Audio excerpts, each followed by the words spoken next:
Curuzucuatiá y Mandisoví. Como general, estuvo al frente de 8 batallas. A la campaña del Paraguay partió desde Buenos Aires con 950 hombres. Ganó en Campichuelo y perdió en Paraguarí, donde sus 700 hombres y 6 cañones se enfrentaron a 7.000 realistas con 16 cañones. También perdió en Tacuarí. 2.400 realistas fueron demasiados para los 400 patriotas que quedaban a sus órdenes. En la expedición al Alto Perú arrancó con un triunfo. En la batalla de Tucumán, los 1.800 patriotas heroicamente doblegaron a los 3.000 realistas. La victoria se repitió en Las Piedras y en Salta, pero perdió las últimas 2 batallas, Vilcapugio y Ayohuma. Resultado final, 4 triunfos y 4 derrotas. 2 veces fue juzgado por incompetencia militar. Las 2 veces fue absuelto de todos los cargos. Fuera del ámbito militar, propició la creación de 2 diarios y 5 escuelas. 15.000 pesos de salario le debía al gobierno nacional a Belgrano al momento de morir. Donó 40.000 pesos antes de su muerte para la construcción de 4 escuelas que nunca se hicieron. 5 enfermedades graves tuvo a lo largo de su vida: hidropesía, sífilis, blenorrea, cirrosis y paludismo. Si con eso no alcanza para ser el argentino más grande, no sé qué se le puede pedir a un ser humano. ¿Por qué ese desprenderse tanto de Belgrano, no? De no aceptar el dinero, de pedir que eduquen. ¿Fue educado así también? Yo creo que Belgrano sufrió una crisis en su vida que se recuerda poco. En el año 1789, el mismo año de la Revolución Francesa, que tanta influencia tuvo en sus ideas y en su convicción de que había que luchar contra los tiranos, el padre de Belgrano, Domingo Belgrano Peri, que era un comerciante riquísimo, uno de los más ricos comerciantes beneficiados por el monopolio, participa queda en una situación escandalosa, en un escándalo de la aduana, va preso en Buenos Aires, y Belgrano, que está iniciando su carrera en Salamanca, tiene que atender una situación familiar muy difícil. Colaborar con su madre, que lucha para que esta situación sea superada. La madre de Belgrano es una gran mujer. Eso explica también toda esa dedicación de Belgrano a la educación de las mujeres, porque él aprende mucho de su madre. Y él entonces, peleando a favor de su padre para que pueda ser reconocido como que no ha sido culpable, entiende cómo es de mala la administración colonial. Y en lugar de convertir eso en un deseo de venganza, lo convierte en un deseo de superación. Y cuando vuelve, ya su padre ha sido liberado y ha muerto poco después, Belgrano trabaja en favor del futuro. Como secretario del consulado, viene de España, empieza a escribir esas memorias periódicas, donde hace lo que un hombre ilustrado de la época, él pertenece realmente a las nuevas ideas de la ilustración, al liberalismo, quiere lo mejor, quiere que la gente se eduque porque entiende que la verdadera riqueza de un país no está en el suelo, por rico que sea, sino en la gente que lo habita. Ahora, ¿Belgrano llega a ver algún cambio o se muere con la idea de que no pudo hacer gran cosa por el país? Yo creo que Belgrano muere muy desconsolado porque los últimos 3 años de campañas que él está en el norte, el primero está en el norte de jefe, sí. Después deja el puesto San Martín, después quedan otros, Rondó y otros que llevan al ejército a una situación de ruina, y luego vive con mucha dificultad esos 3 últimos años en el norte, en Tucumán principalmente, que es como su segunda patria, la ciudad que él más quiere, donde tiene a su hija, donde tiene un gran amor también. Belgrano es un hombre de grandes amores. ¿Con quién tiene la hija? En Tucumán, Manuela Mónica, nace allí. Pero podríamos decir que Belgrano siente que se ha caído en una guerra civil permanente y que esto es muy distinto del ideal que había soñado años antes. Y cuando llega a Buenos Aires, ya muy enfermo, porque estas enfermedades que se mencionan ahí las tiene que soportar a caballo, durmiendo en postas del camino desastrosas, peleando, teniendo ya en los últimos 2 años un ejército en estado de sublevación permanente. Y entonces siente que algo de lo que ellos han soñado no anda bien, es decir, que hay una tremenda deserción. ¿Y en qué piensa como remedio?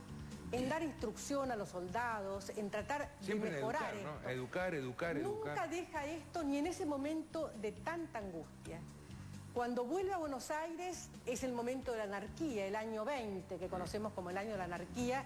Él muere precisamente el día en que hubo 3 gobernadores y se dice que sus últimas palabras fueron "ay, patria mía".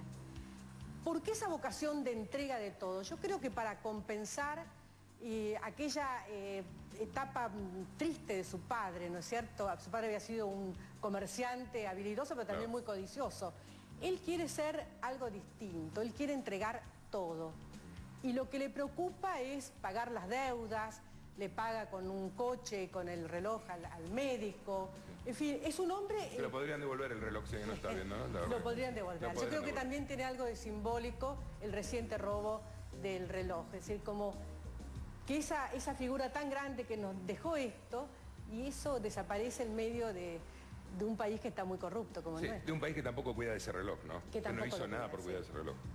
Discúlpame, este es San Martín en números.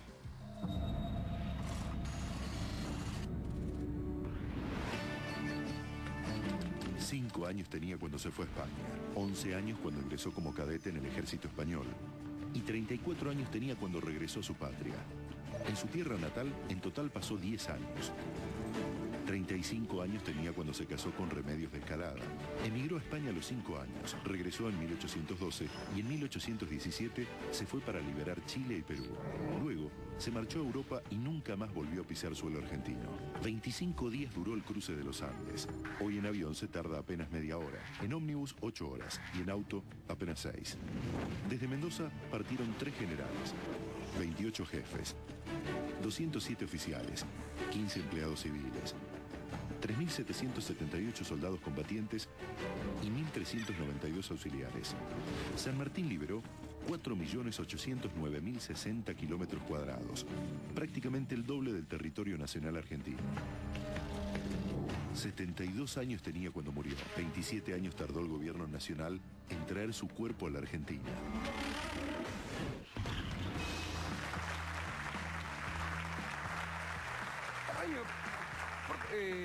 ¿Por qué ese miedo a los muertos, no? 27 años para traer a San Martín. ¿Era la época? Puede ser. No me animo a elaborar una teoría sobre eso. ¿Quién lo termina trayendo? ¿Qué gobierno lo trae a San Martín? ¿Cómo vuelve San Martín ya muerto con su cuerpo acá? Viene, como decía antes, lo recibe los restos en el muelle de Buenos Aires, Domingo Faustino Sarmiento, que produce, que da esa oración tan conmovedora, ¿no? Un unitario que celebraba a este hombre que le había legado el sable a Rosas, como Mitre, también un unitario, también un antirrosista, que escribió que muy pocas veces un pueblo en la historia de la humanidad le había debido tanto a un solo hombre, ¿no?